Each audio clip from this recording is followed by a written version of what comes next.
Hi, it's Lucy and Kath from catchingrainbowsfertility.co.uk, and today we want to talk about what it's like when you are dealing with fear and you're not really sure where to go, and maybe you've got a journey ahead of you with your fertility that is just filling you with fear and you're not really sure how to get around that, whether you're knowing which direction to take, knowing well, something about making the right choice, isn't it? Yeah, being able to feel what it is your instincts are guiding you towards when all of that fear is sitting on top of everything, and it's really difficult to make sense of which is which, what's the fear coming up with, what your instincts are coming up with, and when those two get really confused now.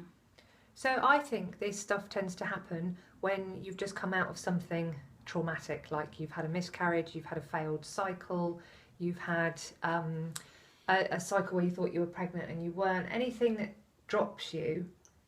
Or lots of. Or many of the above. Yeah, lots of failed cycles, lots of months that go by where you're hoping and then disappointed. Yeah.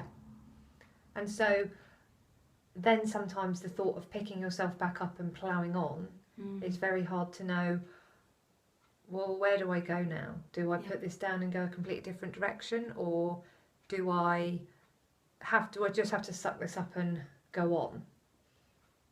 And what do I go on to do? So is it right to just crack straight back on? Do I need to give myself a little bit of time to allow things to settle, allow the fear to ease down again a little bit? Do I just have to plough on through? And I've just got a feeling that any direction that you go in, if it feels so traumatic that it's just too awful to consider, it can't be the right road. It doesn't necessarily have to be the wrong road, but it might be that you need extra components to support you to cope with that particular journey, or you've maybe ruled things out for yourself that you need to rule back in. Or it's timing, isn't it? Yeah. And that maybe it's about allowing yourself to take 5 minutes, 5 days, a couple of weeks to just allow yourself to let those processes happen gently, without piling the pressure on, without having to think, oh, I must get myself together, I must pull my socks up, I must sort my head out, I must be cracking on now. Yeah, because I haven't got time to wait. Yeah. And I don't want to wait longer for this baby to get to me. Yeah. And when actually sometimes the power in just an hour or a half day or a week, the power of that time when you've just said, right, okay, rather than go straight ahead with an action, I need to sit with the feelings, and maybe you need to seek support to help you deal with what those feelings are bringing up. But certainly that kind of level of fear, I think, needs to be acknowledged and heard. Like, something in you needs it to be heard before it can begin to lift and clear and you can start to see your way. Yeah, and that can happen so quickly, can't it? When you take the pressure off yourself and say, oh, I wonder what this needs, I wonder what I need, I wonder what's going to make me feel better right now, what feels good. Yeah, because there's been times for me when I've thought, oh my God, I'm in such a state that I'm going to have to take 6 months to deal with whatever it is that I'm clearly dealing with. And then actually, a day later, having given it a bit of space and a bit of love and a bit of care, and of actually seeking out the right sort of guidance and support, it's like, oh, you're a completely different person. Yeah. So, and a way that you haven't seen suddenly opens up. Absolutely. And it kind of been there all along. It's not necessarily something that you haven't been aware of, you haven't been thinking about, but suddenly it will feel different. So how do we tell the difference between a sort of universe leading you one way and an instinct versus a fear? How do we know if an action is down to fear or down to some kind of instinct saying don't go that way? It all seems to come back to how it feels, doesn't it? So if it feels awful when you think about following that particular path.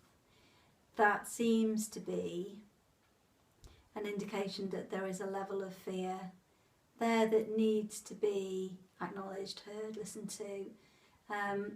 When you've done that, if it's still there, if that feeling of, that doesn't feel right, that just makes my energy go, oh, yeah, then it seems to be much more clearly, this is instinct now that's kicking in, isn't it? You've given those fears, those surface things that are blocking it, the chance to speak to you.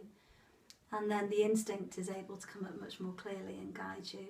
Yeah, and I think instinct is a very gentle feeling, and it can sometimes get squashed by the fear, and it's difficult to tally up between the two. But I could give an example of somebody who she'd had 4 failed IVF cycles, followed by finally the help that she needed to make the IVF work, and then she found that the 5th cycle worked, but then she had a miscarriage. And something in her, like a very quiet instinct, was saying, go and have another round of IVF, it'll be okay. And it was such a fleeting moment, because the rest of the time she was swamped in fear, but it was like something just said, it's okay, come on this way, even though the whole thing was still very scary. Something said it's okay to go that way. Whereas I've perhaps had somebody else who they're like clinging on for dear life, and I've got to do this IVF cycle, and there's no other way forward, and there's no other way that I can possibly have a baby, and I've got to find a way to do it. And with them, it's like, you may well be having an IVF cycle, but not tomorrow. Maybe let's just figure out whether there's something in you that just needs acknowledging before we start rebuilding you, sellotaping you back together so that you can go forward with that. But your fear is always the protective self talking. It's always your small self, isn't it? It's always that bit of your brain going, don't do anything. I don't want you to go outside, just stay indoors. Yeah. Whereas your instinct, I think, is always quite neutral, quite calm. But it pulls. It's like it nags. It doesn't let go, does it? There's something else I think that comes along with the instinct, which is it can be neutral, but quite often there's a little moment of excitement or joy that kind of sneaks in there as well, even when it's like, oh my god, this is huge, it's scary, I am risking my heart again, there is a very good chance that, you know, I will get hurt, it won't work how I want it to, but there's still enough of that excitement there, that tiny little bit of it that's like, actually this is worth risking all of that for. Yeah. And I would say to anyone out there who's going through something where you're trying to find your direction, if you don't feel very clear about that direction yet, please don't panic, because I think sometimes we deny ourselves the opportunity to just grieve and feel, even if it's a few days, and we expect that we should have that next direction lining up just like that. And it's very scary when that direction doesn't seem to come. And the other thing I'd say is that sometimes you have to have a couple of options that you sit with, and you almost say to yourself, this is the one I'm picking, and sit with it for a few days and see how it makes you feel. And it will either make you feel like you're warming towards it, or you will start to feel like you're missing out on something with the other option. So then sit with the other option for a few days and act as if you've decided that's what's happening, and see how it makes you feel and see what it brings up for you. But I don't know, I guess we just want you to take some time, seek some healing, and never think that the direction won't come, because it always does. Yeah, and that it can never be wrong. Yeah. It can never be wrong. And the question that has been popping up for me all the time with this is, what would you do if you knew you couldn't fail? Yeah. And that can tell you an awful lot, I think, about what your instinct is guiding you towards. That's a really good question. I like that. She says, frantically running through a mental list of 100 things. So I hope that that's helpful, and if you need any more support, tips, guidance and help with your fertility with your journey to create your family, then please come over and see us at catchingrainbowsfertility.co.uk.